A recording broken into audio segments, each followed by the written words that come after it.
कृष्ण वंदना से हम शुरू करते हैं।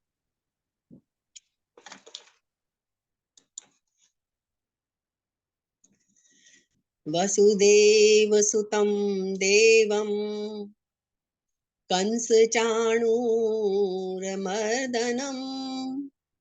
देवकी परमानंदम कृष्णं वंदे जगद्गुरुम।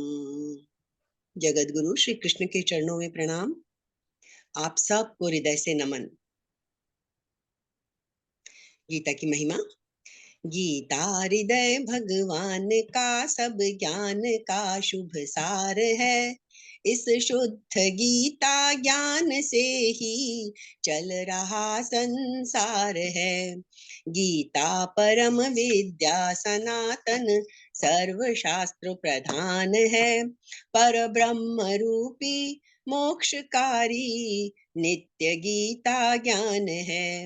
यह मोह माया कष्टमय तरना जिसे संसार हो, वह बैठ गीता नाव में सुख से सहज में पार हो। संसार के सब ज्ञान का यह ज्ञानमय भंडार है। श्रुति उपनिषद वेदांत ग्रंथों का परम शुभ सार है। तो ऐसे इस गीता की यदि हम शरण लेते रहें, आश्रय लेते रहें, तो निश्चित रूप से हमारी राह बहुत आसान हो जाएगी। जीवन जीने की हमको कला आ जाएगी। और जो हमारा आलस्य है, जो हमें ये लगता है कि हम कर नहीं सकते, समय सबके पास दुनिया में इतना ही है, लेकिन इसी समय में कुछ लोग हैं जो बड़े बड़े काम कर जाते हैं, और कुछ हैं जो अपने रोज के रूटीन के लिए ही रोते रहते हैं कि समय ही नहीं मिलता, समय ही नहीं मिलता। तो ये सब हमारे ऊपर निर्भर करता है कि हम किस तरह जीवन को लेते हैं। तो कुल मिला के बात सारा हमारा एटीट्यूड और लाइफ के प्रति हम किस तरह का रवैया रख के कैसे उसको मैनेज करते हैं। और गीता हमें इसके विषय में सारे हमारी भावनाएं, हमारा कर्तव्य, हमारा कार्य करने का तरीका, सब कुछ हमें गीता इतने सुंदर तरीके से सिखाती है और हर के लिए है। इसमें ऐसा कुछ नहीं है कि कोई पढ़ा लिखा है कि नहीं है, कोई कम पढ़ा है, ज्यादा पढ़ा है, किसी के पास किसी की मतलब आर्थिक स्थिति क्या है, सोशल स्टेटस क्या है। गीता में सबके लिए निर्देशन है। हर कोई अपने लिए निकाल सकता है, जो है सुख से सहज में पार करने वाली है ये गीता। हमने छठे अध्याय के 27 श्लोक कर लिए थे और अब हम आगे बढ़ते हैं। आज हम किसी एक श्लोक की बहुत ज्यादा व्याख्या पे नहीं जाएंगे, कोशिश करते हैं कुछ श्लोक हम आगे बढ़ें।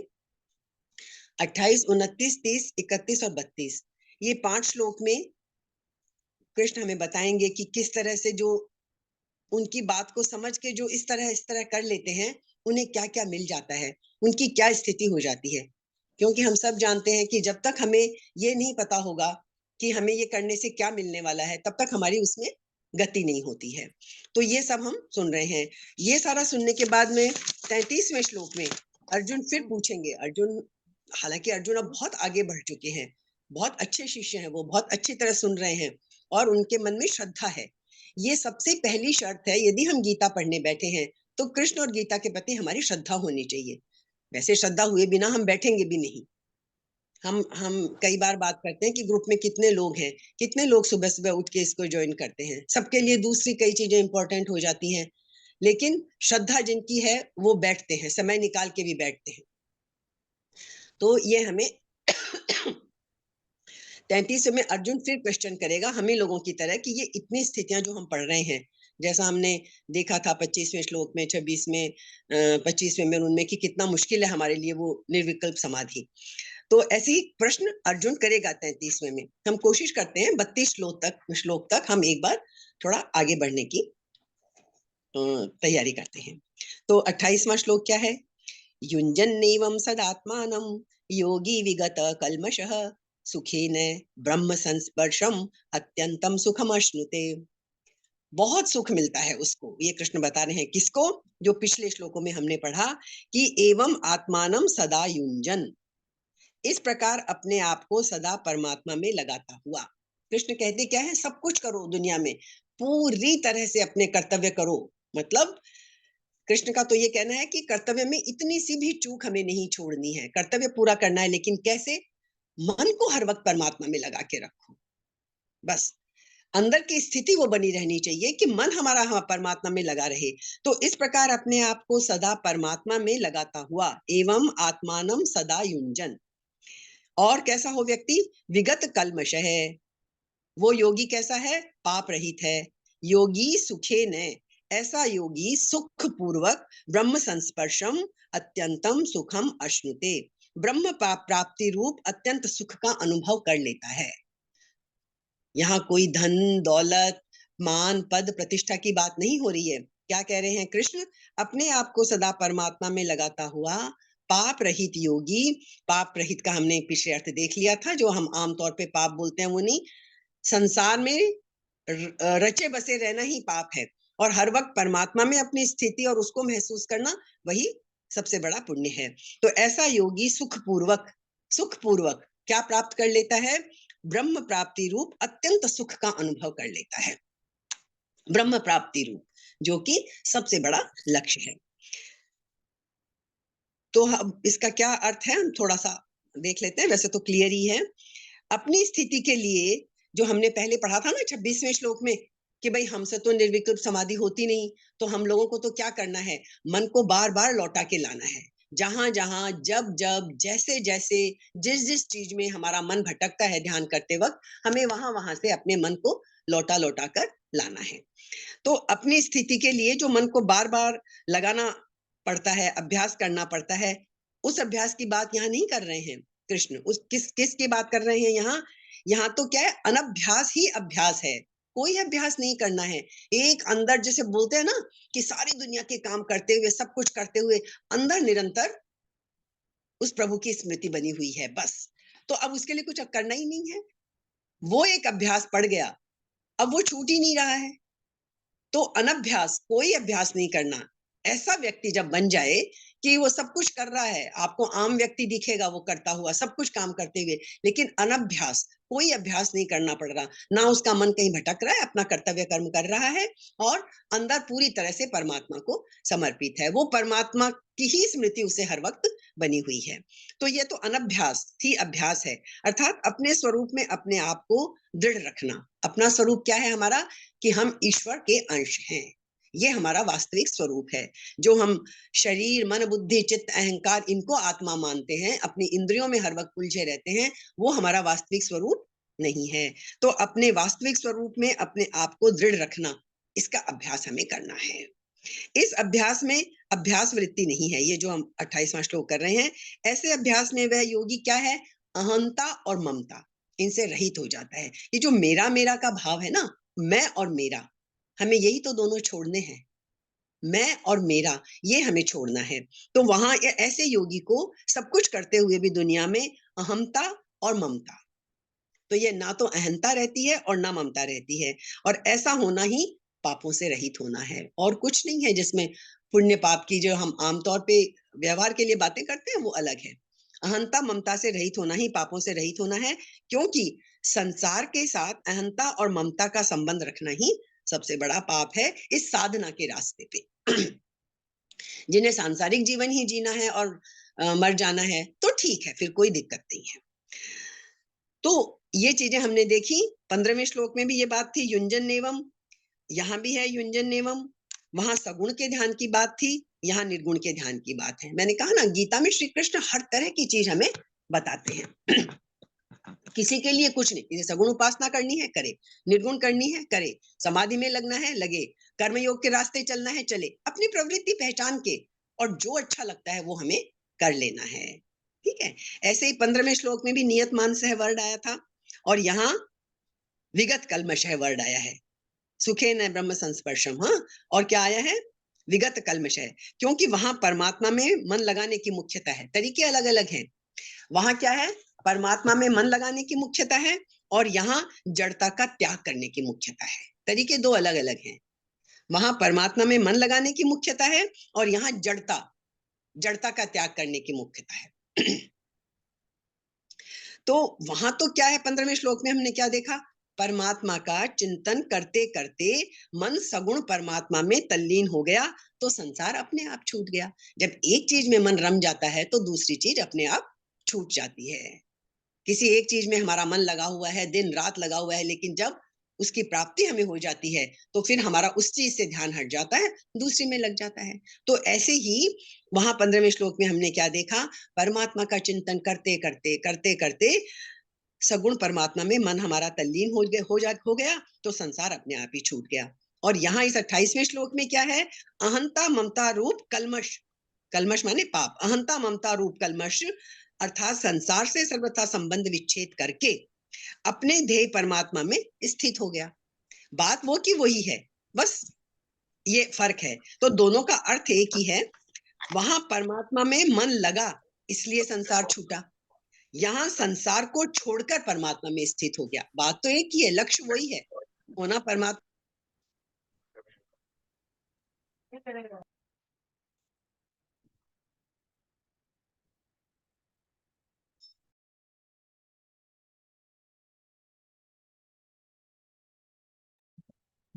आप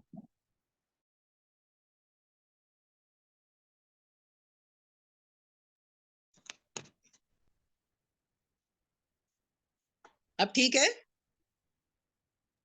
हाँ आप ठीक। अच्छा, अपने आप ही म्यूट हो गया।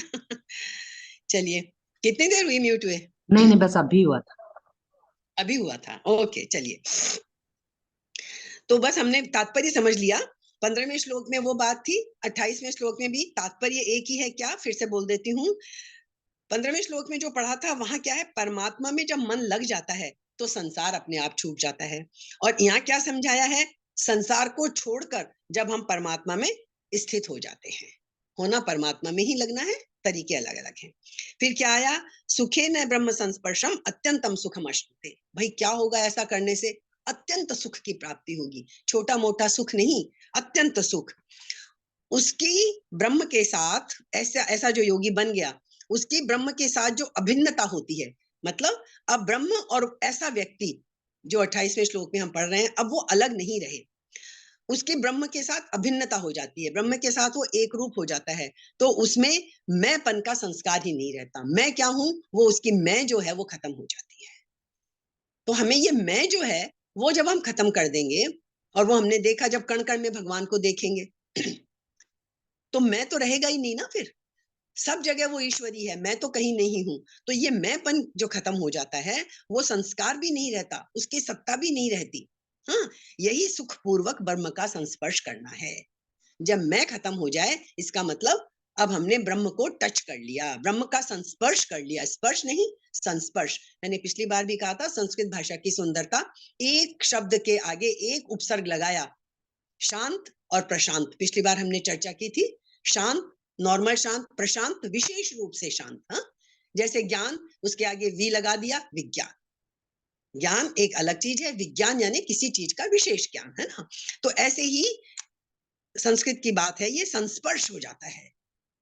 ये छूना, इंद्रिय का छूना नहीं है, संस्पर्श। आपका तन मन अंदर तक, आत्मा तक सब भीग जाती है उससे। तो जिस सुख में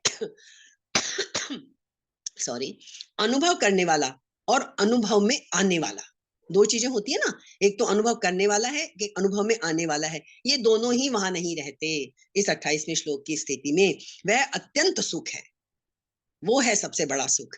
इस सुख को योगी प्राप्त कर लेता है, ऐसा योगी जिसका अभी कृष्ण वर्णन कर रहे हैं। इस सुख को योगी प्राप्त कर लेता है, असंभव नहीं है। जो जितना जितना इस रास्ते पे बढ़ेगा, उतनी उतनी मात्रा में वो उसका अनुभव कर लेगा, ये निश्चित है। और ये हम सब करके देख सकते हैं, और हम देखते हैं आए दिन। थोड़ा सा भी हम साधना के पथ पे चलते हैं, हमें उसका जो एक रस है, उसका जो आनंद है, वो हमें अनुभव होता है। पर बस हमारी मुश्किल क्या है कि हम वापस संसार में बहुत जल्दी खींच जाते हैं, हम उसको टिका के नहीं रख पाते। इतना ही फर्क है। योगी हमेशा उस स्थिति में रहना शुरू कर देता है, तो वो सदा अपने ही आनंद में रहता है। ये अत्यंत सुख, अक्षय सुख, जिसे 5वें अध्याय के 21वें श्लोक में कहा, आत्यंतिक सुख 6ठे अध्याय के 21वें श्लोक में कहा, ये सब एक ही परमात्मा तत्व रूप आनंद के वाचक हैं। कुछ भी कह लो, अक्षय सुख कह लो, आत्यंतिक सुख कह लो, अत्यंत सुख कह लो, ये वही सुख है जब हम परमात्मा के साथ एकाकार हो जाते हैं। तो 18वें से 23वें श्लोक तक स्वरूप का ध्यान करने वाले सांख्य योगी का वर्णन किया गया था। आप ध्यान हो तो आप कभी कभी पलट के देख भी लिया करो। 18वें से 23वें श्लोक तक सांख्य योगी का वर्णन किया था जो स्वरूप का ध्यान करता है। उसके अनुभव का वर्णन अब आगे के श्लोक में करते हैं कि जो 18 से 23 तक के हिसाब से सांख्य योगी जिस तरह ध्यान करता है उसका कैसा अनुभव होगा, वो अब हम पढ़ते हैं 29वें श्लोक में। उसे कैसा लगता है? सर्वभूतस्थमात्मानं सर्वभूतानि चात्मनि ईक्षते योगयुक्तात्मा सर्वत्र समदर्शिनः। सर्वत्र समदर्शनः। सर्वत्र, सब जगह है, समदर्शन है, अपने स्वरूप को देखने वाला। सब जगह अपने स्वरूप को देखने वाला, यानी अपने को और बाकी जो कुछ दिख रहा है उसमें कोई फर्क नहीं करने वाला। और कैसा है वो सांख्य योगी? योग युक्तात्मा, ध्यान योग से युक्त अंतःकरण वाला। उसका अंतःकरण हर वक्त प्रभु के ध्यान में रमा हुआ है। आत्मानम सर्वभूतस्थम, और क्या करता है ऐसा सांख्य योगी? अपने स्वरूप को संपूर्ण प्राणियों में स्थित ईक्षते देखता है। और क्या करता है? सर्वभूतानि आत्मनि, और संपूर्ण प्राणियों को अपने स्वरूप में देखता है। फिर मैं बार बार रिपीट कर रही हूं, एक एक शब्द पे ध्यान दीजिएगा। ये नहीं कहा कि सब प्राणियों में अपने को और अपने में सब प्राणियों को। आमतौर पे तो हम ऐसा बोलते हैं, लेकिन यहाँ वर्ड पे ध्यान दीजिए। अपने स्वरूप में, अपने आप के अंदर नहीं, अपने स्वरूप में। जब हमको ये एहसास हो जाए योग की प्राप्ति से, योगी जब हम बन जाएं, तब हमें ये जब लगने लगेगा कि मेरा मैं कुछ नहीं हूं। जब वास्तविक स्वरूप की प्राप्ति हो जाए, है ना, तो जब ये सांख्य योगी बन जाता है तो वो क्या करता है? संपूर्ण प्राणियों में स्थित देखता है। किसको? अपने स्वरूप को, उस परमात्मा स्वरूप को। अपने को कैसे देखेंगे? अपने स्वरूप को। तभी गलतियां हो जाती हैं, हम असली चीज समझते नहीं और सबको यही लगता है कैसे देखें सब में अपने आप को, कैसे देखें अपने में सबको, है ना। तो ये फर्क यही है कि अपने स्वरूप को जब हम समझ लेते हैं कि हमारे अंदर भी वो ईश्वर है, वो स्वरूप वास्तविक स्वरूप है, और वही स्वरूप बाकी सबका भी वास्तविक स्वरूप है। तो इसलिए ऐसा सांख्य योगी क्या करता है? अपने स्वरूप को संपूर्ण प्राणियों में स्थित देखता है और संपूर्ण प्राणियों को अपने स्वरूप में देखता है। तो यहाँ स्वरूप की बात हो रही है, उस वास्तविक स्वरूप की। सब जगह एक सच्चिदानंद घन परमात्मा ही परिपूर्ण है। जैसे एग्जाम्पल ले लें, दीपावली पे खांड के खिलौने खरीदते हैं हम। अलग अलग उनकी आकृतियां होती हैं, अलग अलग रूप होते हैं, बने सब खांड से हैं, ठीक है ना। लोहे से बने हुए तरह तरह के अस्त्र शस्त्र होते हैं। सबका मूल तत्व, मूल स्वरूप क्या है? लोहा ही है। ऐसे ही हम महिलाएं, तो खास करके महिलाएं ही ज्यादा पहनती हैं, आभूषण पहनते हैं, तरह तरह की डिजाइन, तरह तरह की नई नई चीजें। सब में एक तत्व क्या है? सोना। स्वरूप तो उसका वो स्वर्ण ही है। तो ऐसे ही ध्यान योगी तरह तरह की वस्तु, व्यक्ति आदि में समरूप से एक अपने स्वरूप को ही देखता है। अभी हम आगे और ध्यान से देखेंगे। खाली व्यक्तियों में ही नहीं देखना हमें। जब हम बोलते हैं कण कण में भगवान है, तो मतलब व्यक्ति, वस्तु, पदार्थ, मतलब सर्वत्र, हर जगह ईश्वर की अनुभूति करनी है, हर जगह ईश्वर को देखना है। खाली व्यक्तियों में ही, और ये नहीं कि जानवरों में ना देखें और पेड़ पौधे में ना देखें, पहाड़ में ना देखें। जब कण कण, तो बस कण कण ही है फिर। तो हमें सब में ईश्वर की स्थिति देखनी है। और योग युक्तात्मा वर्ड आया। ईक्षते योग युक्तात्मा सर्वत्र समदर्शन, यही पढ़ रहे हैं ना हम। योग युक्तात्मा का मतलब क्या है? ध्यान योग का अभ्यास करते करते उस योगी का अंतःकरण अपने स्वरूप में तल्लीन हो गया है, योग युक्त हो गया है। तल्लीन होने के बाद उसका अंतःकरण से संबंध विच्छेद हो जाता है, जिसका संकेत किसमें मिलता है हमें? सर्वभूतस्थमात्मानम सर्वभूतानि चात्मनि। अपने आप को सब प्राणियों में और सब प्राणियों को अपने आप के स्वरूप में देखना, ये योग युक्तात्मा। सर्वभूतस्थम आत्मानम, वह संपूर्ण प्राणियों में अपनी आत्मा को, अपने स्वरूप को स्थित देखता है। जैसे अब एग्जांपल देख लो, अभी हम भूल जाओ कि ये आत्मा की और सब में अपने आप को देखने की बात आई है, तो हम क्या समझते हैं? साधारण प्राणी हम सारे शरीर में अपने आप को देखते हैं। हाथ में भी हम हैं, पैर में भी हम हैं, शरीर के एक कण कण में, अंग अंग में हम हैं। हमें एक छोटा सा कहीं कांटा भी चुभ जाता है तो मेरे को दर्द हो रहा है, है ना, कितने परेशान हो जाते हैं हम। शरीर के अंग अंग में हम अपने आप को देखते हैं, साधारण प्राणी हम। परमात्मा और वो सब हमारे कहाँ है, ये तो पढ़ने बैठे हैं अभी, तो समझने की कोशिश कर रहे हैं, काम में लगेंगे, फिर वही भूल जाएंगे, शरीर ही में रह जाएंगे, शरीर ही हमारे लिए सब कुछ रह जाता है। तो शरीर के सभी अवयवों में, शरीर के सब अंशों में हम मैं को ही पूर्ण रूप से देखते हैं। ये हम साधारण व्यक्ति ऐसे ही हैं। लेकिन ऐसे ही समदर्शी पुरुष जो है, जिसकी समता की भावना, गीता तो समता समत्वम योग उच्यते, गीता योग की सबसे सुंदर परिभाषा गीता में छोटी सी है, समत्वम योग उच्यते, समता ही योग है।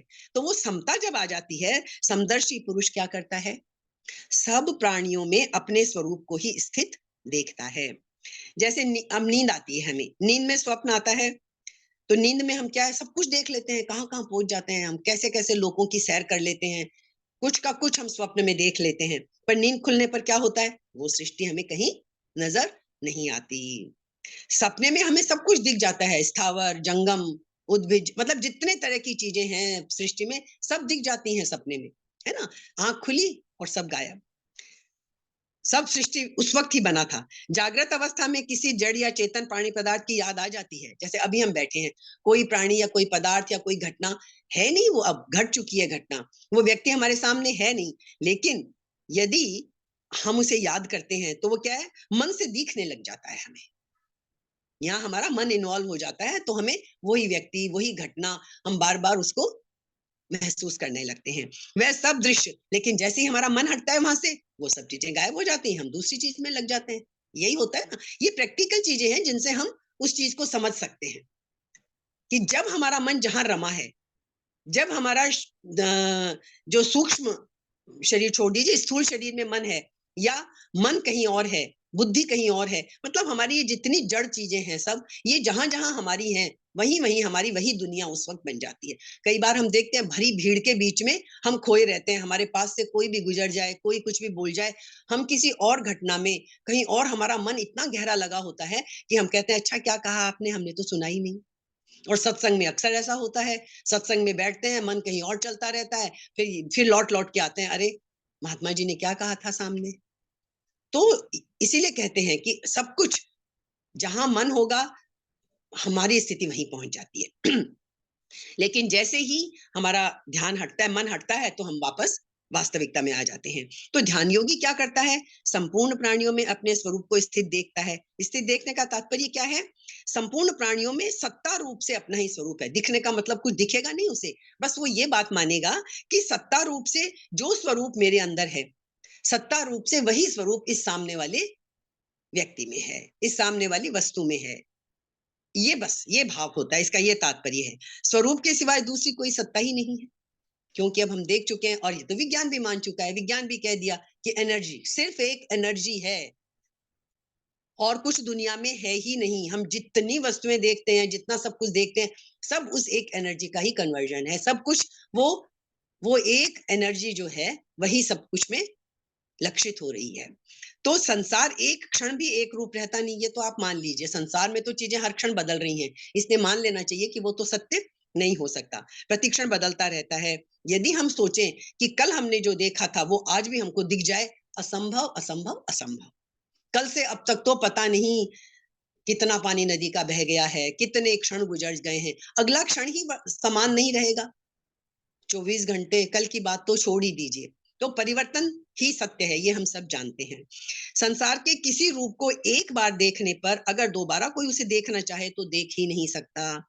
आप सोचें अपने बच्चे का मैं वो वाला रूप देख लूं जो मैंने बचपन में देखा था, बचपन को तो छोड़िए, आपका बच्चा पिछली बार जब हॉस्टल से आपके पास आया था और अब जब आएगा, वो कितना ही बदल चुका होगा। और अपने खुद को देख लीजिए, कल जो हम थे वो आज नहीं है, जो आज हैं वो कल नहीं रहेंगे। हर क्षण बदलाव आ रहा है, इसलिए ये सब कुछ परिवर्तनशील है। तो ऐसे परिवर्तनशील वस्तु, व्यक्ति आदि में योगी क्या करता है, सत्ता रूप से अपरिवर्तनशील अपने स्वरूप को ही देखता है। तभी कहते हैं शरीर बूढ़ा हुआ, ये चीज बदली, लेकिन जो इसका वास्तविक तत्व है, जो इसके अंदर बसा हुआ परमात्मा है, बस वो एक है, वो नहीं बदला।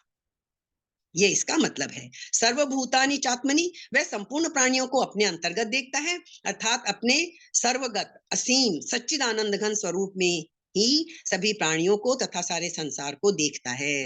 ये बात हमने समझ ली। ऐसे ही योगी क्या करता है, संपूर्ण प्राणियों को अपने स्वरूप से ही पैदा हुए, स्वरूप में ही लीन होते हुए और स्वरूप में ही स्थित देखता है। जैसे अभी हम 11वें अध्याय में भी देखेंगे कि कृष्ण किस तरह अर्जुन को अपना विश्व रूप दिखाते हैं, विराट स्वरूप दिखाते हैं। तात्पर्य क्या है कि जो कुछ भी साधक को, ऐसे योगी को जो कुछ दिखता है वह सब अपना स्वरूप ही दिखता है। तो इस श्लोक में प्राणियों में तो अपने को स्थित बताया है, पर अपने में प्राणियों को स्थित नहीं बताया। ऐसा कहने का क्या मतलब है? प्राणियों में तो अपनी सत्ता है, पर अपने में प्राणियों की सत्ता नहीं है, कारण कि स्वरूप तो सदा एक रूप रहने वाला है। ये प्राणी और उत्पन्न नष्ट होने वाले हैं, तो स्वरूप को देखना है, प्राणियों को नहीं। ठीक है। इस श्लोक का तात्पर्य यह हुआ कि व्यवहार में तो प्राणियों के साथ अलग अलग बर्ताव होता है। कभी हम कंफ्यूज हो जाएं कि कैसे एक सा बर्ताव हो सकता है। व्यवहार की दृष्टि से बर्ताव अलग अलग होगा, है ना, परंतु अलग अलग बर्ताव होने पर भी समदर्शी योगी की स्थिति में कोई फर्क नहीं पड़ता।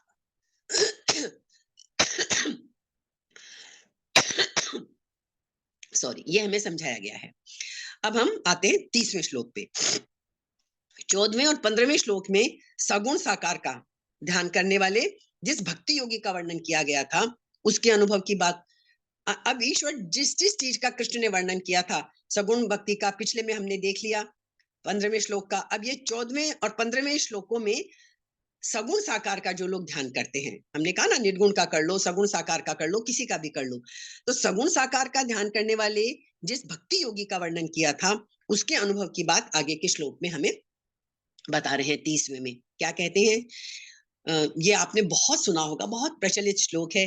यो माम पश्यति सर्वत्र सर्वं च मयि पश्यति तस्याहं न प्रणश्यामि स च मे न प्रणश्यति। कितना सिंपल, मतलब जिसको संस्कृत नहीं भी आती होगी वो भी इसका अर्थ समझ लेता है। इतने सरल शब्द हैं इसमें। यह सर्वत्र माम पश्यति, जो सब जगह मुझे देखता है, और च मयि सर्वम पश्यति। थोड़ी बहुत संस्कृत पढ़ी है तो अहम शब्द, अहम आवाम वयम रूप जो पढ़ा होगा कभी 5th 6th में, सप्तमी विभक्ति आती है मयि, मेरे अंदर।